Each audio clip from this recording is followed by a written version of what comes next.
오늘 시편 25편 표제를 보시면 다른 말이 있지 않고 다윗의 시다라고 되어 있습니다.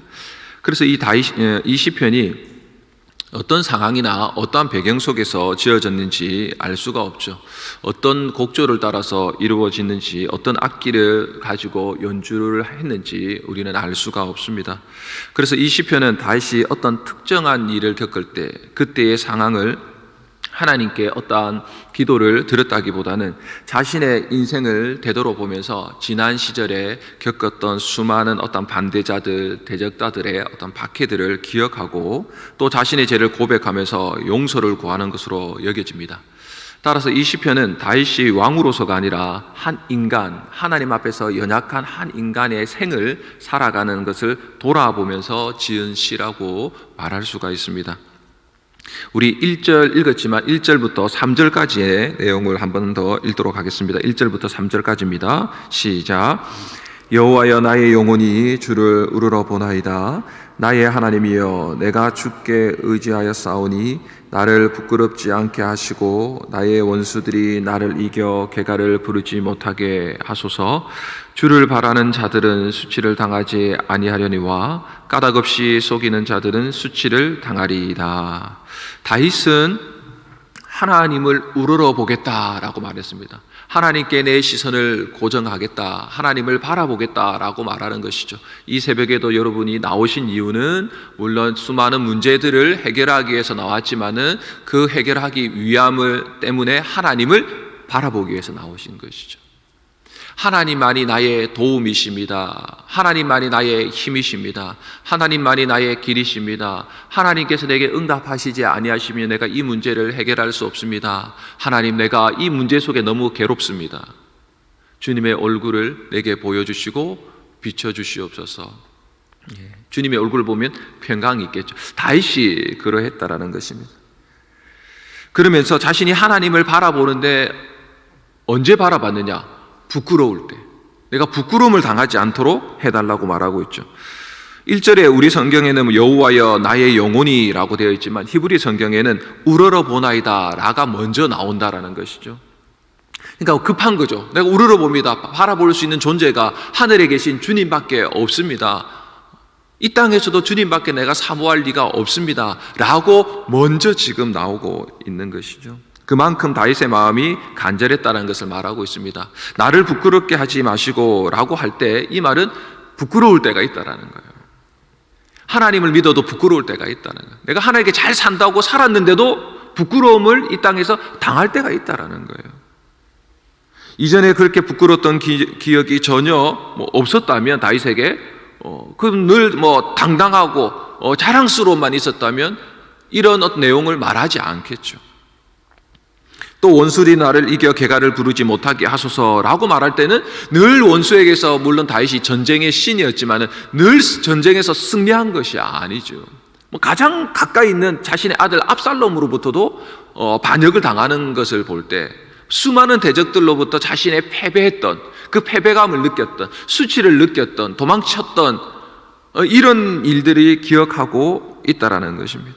대적자들은 대승을 이루고 그리고 축하연을 벌리면서 잔치를 벌리던 때가 있었다라고 그렇게 말하고 있습니다. 그래서 다윗은 뭐라고 말하고 있냐면 인생의 부끄러움을 당하고 있을 때, 그리고 대적자들에게 짓눌려 수치를 당하고 있을 때, 그때 내가 할 수 있었던 최고와 최상의 삶의 태도, 믿음의 태도가 무엇이었느냐라고 말하는 것이 바로 주님을 내가 우러러 보나이다.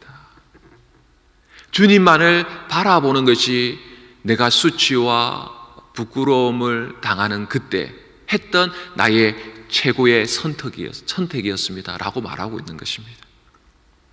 여러분, 우리의 인생을 한번 돌아보십시오. 저는 신앙생활을 이제 20년 조금 넘게 하고 그 가운데 거의 3분의 2는 사역자의 어떤 길로 제가 인생을 돌아볼 수 있는데요. 신앙은 여러분 아마 지금 20년, 30년, 40년, 50년 가까이, 아니면 지금 나이만큼, 모태신앙부터 어릴 때부터 그렇게 나이만큼 신앙생활을 하셨을 텐데요. 한번 돌아보십시오. 혹 우리의 인생의 길에서 수치를 당하거나 패배한 삶을 살게 되어 후회가 물밀듯이 내게 밀려오게 될 때에, 그렇게 밀려온다면 그 후회의 가장 깊은 바닥에서 우리가 가장 후회했던 것이 무엇입니까? 내가 실수했구나. 내가 지금 이렇게 좀 잘못했구나. 내가 이거 뭐 이리저리 다녔구나 라고 말할 수 있겠지만은, 우리가 가장 후회했다고 하는 것은 세상을 바라보거나 그 순간 세상이나 다른 사람을 바라보거나 그런 것 때문이 아니라 주님을 제대로 그 순간 바라보지 못했기 때문에, 그것 때문에 내가 수치와 부끄러움을 당하게 된다는 거예요. 하나님은 내가 수치와 부끄러움을 물론 당하게 하실 때가 있겠지만은, 거의 제가 생각할 때는 많은 경우 수치와 부끄러움을 당하기 전에 말씀하십니다. 그러지 말라고, 나를 우러러보라고, 나를 바라보고 기도하라고, 다시 그 삶에서 돌이키라고 미리 말씀하십니다. 여러분, 그런 거 있죠. 내 자식은 내가 욕할 수 있어요. 그렇죠? 자식은 욕하면 안 되지만 욕할 수 있어요. 쟤는 왜 저렇게 살지? 쟤는 왜 네가 이렇게 하는데 하지 말라고 막 이렇게 해서 욕할 수 있어요. 나 막 부모님, 너는 왜 이렇고 저렇고 막 이렇게 할 수 있는데, 만약에 옆집에 아줌마가 내 자식한테 분명히 맞는 말이야. 쟤는 왜 저래요? 쟤는 왜 게을러요? 왜 쟤는 저렇게 뭐 예의가 없어요? 아니면 쟤는 왜 저렇고 왜 저렇게 삶을 살아요? 왜 빈둥빈둥 살아요? 막 내가 하던 말을 똑같이 했어요. 똑같이 하면 얼쑤! 아이고 잘하네요. 그런 말 잘 해주시고 계시네요 라고 하십니까? 아니면 그 순간 그렇게 수치와 부끄러움을 당하는 아들을 이렇게 아니지만 감사 하나 주십니까? 당연히 감사 하나 주시죠. 나는 욕할지언정 다른 사람이 내 자식 욕하면 가만히 있지언정. 저도 마찬가지거든요. 자식도 마찬가지예요. 나는 못해서 욕하지만 부모 욕하면 참는 자식, 제가 볼 땐 거의 없다고 생각합니다. 저도 청소년 시절에 막 이 친구하고 얘기하다가 야 너가 엄마 아빠 이러는 순간, 그때는 이제 물불 안 가리고 싸우는 거죠. 네가 뭔데 동일한 것이죠. 하나님께서는 우리가 수치와 부끄러움을 당하지 않게 하시길 원하는데, 우리가 수치와 부끄러움을 당하고 끊임없이 마음에 힘들고 고통스러웠던 많은 시간들을 돌아볼 때, 그 많은 시간에 가장 핵심적인 뿌리는 주님을 미리 바라보지 못한 것. 또 일을 당했을 때, 어려움을 당했을 때, 수치와 부끄러움을 당했을 때 저 사람 이 사람 쳐다봤던 거, 이 사람 저 사람이 아니라 주님을 더 온전히 쳐다보고 바라보면서 시선을 고정하지 못했던 것. 내가 조금만 더 주님을 일찍 바라보았다면, 그분을 일찍 조금 더 우러러 보았다면 내가 덜 후회스러웠을 텐데, 덜 괴롭고 덜 수치와 부끄러움을 당하지 않았을 텐데 라는 것입니다. 그래서 우리가 살아갈수록, 또 다윗도 뒤를 돌아보니까 주님을 바라보는 삶보다 더 복된 삶이 없다라는 것을 알게 되는 것이죠. 그래서 하나님을 항상 바라보는 자들, 괴롭고 수치를 당하고 부끄러움을 당하고 패배를 당하고 실패감에 있고 두려움에 빠지고 절망감에 있고, 때로는 교만해서 우울하고, 때로는 너무나 다른 사람 비교를 해서 열등감이 생기고, 뭐 이런 수많은 속에서도 혼자인 것처럼, 나만 혼자 덩그러니 남아있는 것처럼, 버려진 것처럼, 그렇게 나 혼자서 막 분투하면서 이 삶을 살아가는 것처럼, 그럴 때 주님을 바라보는 것이 가장 복된 삶이다라고 그렇게 말하는 이유, 그 증거가 있다라는 것이죠. 14절, 15절 한번 보실까요? 하나님을 항상 바라보면서 가까이 하는 믿음의 사람들에게 어떤 복이 있는지 이렇게 14절, 15절은 말씀합니다. 읽겠습니다. 시작. 여호와의 친밀하심이 그를 경외하는 자들에게 있으며 그의 언약을 그들에게 보이시리로다. 내 눈이 항상 여호와를 바라보면 내 발을 그물에서 벗어나게 하실 것이미로다. 여호와의 친밀하심이 그를 경외하는 자에게 있음이라. 이런 말이죠. 15절에도 여호와의 친밀하심이 눈을 항상 여호와께 바라보는 자에게 있다라는 말이죠. 여호와를 경외하는 자나 여호와를 바라보는 자나 그에게는 뭐가 주어지냐면 복이 주어지는데, 그 복은 다름 아니라 여호와의 친밀하심이 있다라는 거예요. 신약에 와서 세상 끝날까지 내가 너희와 항상 함께 하겠다라는 것입니다. 혼자가 아니야. 결코 너를 버려도, 네가 힘이 강할 때나 약할 때나, 네가 누군가의 조롱과 수치를 당할 때나, 네가 기쁠 때나 즐거울 때나 내가 항상 너와 함께 가장 가까이 있다고 하는 하나님의 임재하심, 하나님의 친밀하심이 있는데, 여러분 이 친밀하다고 말할 때는 대화를 나누다, 식탁에서 밥을 먹으면서 친밀하게 정말 즐겁게 그리고 대화를 나눈다는 거예요. 흔히 말하는 우리 식탁, 가정의 식탁을 말하는 것이죠. 세상에 있는 사람들하고 대화를 나눌 때면 거기서는 약간 의도를 파악하기 위한 식사가 있을 수 있죠. 이 사람한테 어떻게 얘기해야 되나? 웃고는 있지만은 어떤 얘기를 해야 되나? 웃는 것도 비즈니스가 될 수 있겠죠. 밖에서는.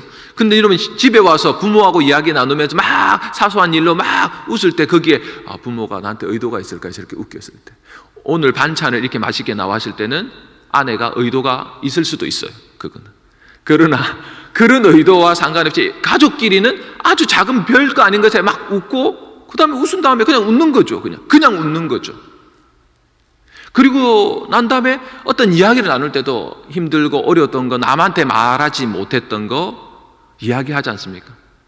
부부끼리도, 또 그리고 부모와 자식끼리도, 특히 엄마와 그 딸, 아버지와 아들, 이렇게 서로 세상에 나가서 할 수 없던 이야기들, 어쩌면 친한 친구에게도 말할 수 없던 깊은 거는 어느 순간 부모에게 말하게 되는 거죠. 그런 친밀함. 근데 그런 친밀함보다 더한 하나님의 친밀함, 우리가 말하지 않아도 우리의 모든 기쁜 것까지, 우리의 모든 오장육부까지 다 창조하신 그분이 내 안에서 움직이는 작은 하나, 나도 그것조차 기미조차 느끼지 못하는 그것조차 다 아시는 하나님, 그 하나님의 친밀하심이 있다. 누구에게요? 하나님을 바라보는 자에게. 그에게 하나님의 친밀하심을 복으로 준다라고 말하고 있습니다. 우리가 믿음의 눈을 떠서 하나님을 항상 바라봄으로 하나님께서 친밀하심으로 우리에게 말씀하신다라는 거예요. 친밀하게 이야기하신다라는 거예요. 오늘도 우리가 원하는 것은, 여러분 물론 당연히 기도의 문제에 대한 답을 듣고 싶지만은 하나님은 그 답보다 자신을 여러분에게 주기를 원하시죠. 하나님 자신을 여러분에게 얼굴을 비춰주시기를 원하시죠. 그래서 어쩌면 우리의 삶에 여전히 풀리지 않는 문제가 남아있는 거죠. 여전히 공고하게 부르짖는 기도의 제목들이 있는 것이죠. 왜? 하나님과 함께 해주시기 위해서, 하나님과 더 친밀함이 무엇인지를 경험시키기 위해서, 그리고 그 친밀함 속에 남은 생애에 또 다른 실패와 패배와 공고함이 올 때도 여전히 하나님은 나와 함께 하셔. 세상 사람 사단이 하나님이 널 사랑하지 않아 라고 말할 때도, 하나님이 너를 버렸어 라고 하는 느낌을 줄 때마다, 상황과 현실이 눈앞에 펼쳐지는 것조차도 더 이상 하나님이 내게 은혜를 베푸실까 하는 그 순간에도 우리는 하나님의 친밀하심이 무엇인지를 알았기에 그분에게 뒤돌아서지 않고 고백하는 것이죠. 내가 내 눈을 열어 여전히 주님을 우러러 보나이다. 어떤 상황 속에서도. 그리고 하나님께서는 그 말씀 속에 원수의 그물에서 벗어나도록 건져주시도록 해 주실 것입니다. 당연하시죠. 친밀한데 웃고만 있고 계시는 하나님이 결코 아니십니다. 하나님은 말씀하시면 그 말씀이 곧 행동인 줄 믿을 수 있기를 바랍니다. 근데 누구에게요? 수치와 패배와 후회가 있지만 여전히 눈을 들어서 하나님을 우러러 바라보는 자에게. 하나님께서는 그렇게 행하신다고 말씀하십니다. 우리 오늘의 날조의 말씀 한 구절 더 보겠습니다. 전도서 3장 1절 말씀입니다. 우리 전도서 말씀입니다. 전도서 3장 1절.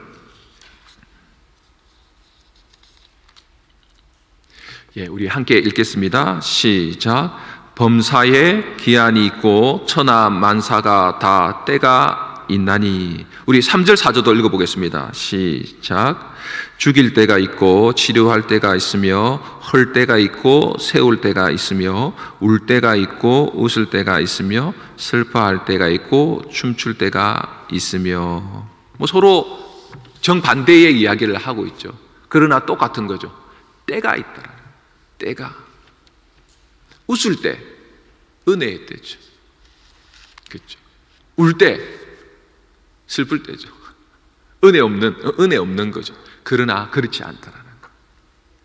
모든 것에 기한과 때가 있는데, 우리가 앞에 보았던 다윗, 이 시편 25편에서 그 다윗의 인생 가운데 그는 어떤 때가 있었다고요? 수치와 부끄러움과 걸려 넘어뜨림과 생명의 위험을 받을 때가 있다. 그러나 동시에 뭐죠? 그 모든 때는 하나님을 바라보고 우러러볼 수 있는 은혜의 때였다라고 말하고 있는 겁니다. 바로 다윗의 눈이 항상 하나님을 바라볼 수 있는 믿음의 기회를 붙잡을 때였다. 하나님의 친밀하심을 내가 이전보다 더 깊이 경험할 수 있는 때였다라고 말하고 있습니다. 하나님을 바라볼 때 역전의 은혜의 때로 바뀌는 것입니다. 하나님을 바라볼 때 가장 위기의 순간이 하나님과 가장 친밀함을 가지고 교제하는 믿음과 순종의 복된 그러한 시간으로 변화될 수 있다고 말씀하고 있습니다. 우리는 범사에 어떤 기회가 오든지, 기쁘든 슬프든 세워지든 세워지지 않든 무너지든, 그런 어떠한 모든 때가 오든지, 어떤 기회를 놓쳤든지, 만사에 어떤 좋고 불길한 때를 만났든지, 우리는 항상 믿음의 눈을 들어서 여전히 살아계셔서 하늘 보좌 우편에 앉아 계신 그 어린 양 예수 그리스도를 바라볼 수 있습니다. 그분의 이름으로 하나님의 때를 따라 도우시는 긍휼을 받기 위하여 담대하게 오늘도 여러분이 나아갈 수 있는 것입니다. 믿음의 주요 온전케 하시는 예수님을 바라보나이다. 이렇게 나아갈 때에 우리의 모든 수치와 부끄러움과 넘어짐의 모든 순간에서 다시 주님이 건짐을 받아내시고 이전보다 더 예수님을 사랑하고 승리의 계가를 부르는 은혜의 날, 구원의 날이 바로 오늘 이 아침부터 이루어지기를 예수님의 이름으로 축원드립니다. 아멘. 주기도문으로 우리 기도하시고 더 기도하실 내용을 가지고 기도하시다가 오늘 하루를 또 나아가도록 하겠습니다. 하늘에 계신 우리 아버지여, 이름이 거룩히 여김을 받으시오며 나라에 임하옵시며 뜻이 하늘에서 이루어진 것 같이 땅에서도 이루어지이다. 오늘날 우리에게 일용할 양식을 주옵시고 우리가 우리에게 죄진 자를 사하여 준 것 같이 우리 죄를 사하여 주옵시고 우리를 시험에 들게 하지 마옵시고 다만 악에서 구하옵소서. 대개 나라와 근세와 영광이 아버지께 영원히 쌓옵나이다. 아멘.